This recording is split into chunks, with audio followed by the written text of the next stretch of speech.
Good morning বন্ধুরা। সন্ধ্যেবেলা দিদি বাড়ি চলে গেছিলাম সিঙ্গারা নিয়ে। তো এই দেখো সিঙ্গারা মুড়ি খাইয়েছি আর চা। আর ঘরটা এটা নতুন ভাড়া নিয়েছি, এত সুন্দর বড় ঘরটা, আমার তো খুব পছন্দ হয়েছে। দেখো বড় রান্নাঘর, আগেরটা একটু ছোট ছিল, এই রান্নাঘরটা বড় আছে, খুব সুন্দর রান্নাঘরটা। আর অনেকটা জায়গা জুড়ে নিচে ফুল বাগান আছে, যেহেতু রাত্রেবেলা বলে তোমাদের দেখাতে পাচ্ছি না। দুটো রুম আছে আর ওখানে ঠাকুর বসিয়েছে ও, ঠিক আছে। আর বাইরে অনেকটা বড় জায়গা, অনেকগুলো গাছ আছে, নিচটা পুরো ওরই। ও ফুল ফুল তুলে পুজো দেয়, আর উপর থেকে কেউ নিচে আসে না, ফুল টুলো তোলে না। হয়তো বয়স্ক একটা মহিলা আছে, ও আসে মাঝে মাঝে গল্প করে। আর নিচে পুরো উঠোনটা স্নান করা।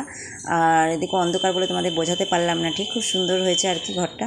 এদিকে সকালবেলা আমার পুজো হয়ে গেছে, ওটা আগের দিন বিকালবেলার কথা, ঠিক আছে। এদিকে পুজো হয়ে গেছে, মেয়ে আবার পরীক্ষা দিতে গেছে, আজকে বাংলা পরীক্ষা আছে ওর। আর এদিকে আমি ভাত বসিয়ে দিয়েছি, আলু ভাজা, সকালের টিফিন, আর একটু পেঁয়াজি করব। এই দিয়ে আমাদের সকালে টিফিন হয়ে যাবে। আজকে আর রুটি ভালো লাগলো না বন্ধুরা, রোজ রোজ রুটি করতে আমার একদম পছন্দ হয় না। তো হয়ে যাবে, মেয়ে আস্তে আস্তে আমার সব কমপ্লিট হয়ে যাবে, ঠিক আছে। দেখো ভাত আলু ভাজা আর বড়া দিয়ে দিয়েছি।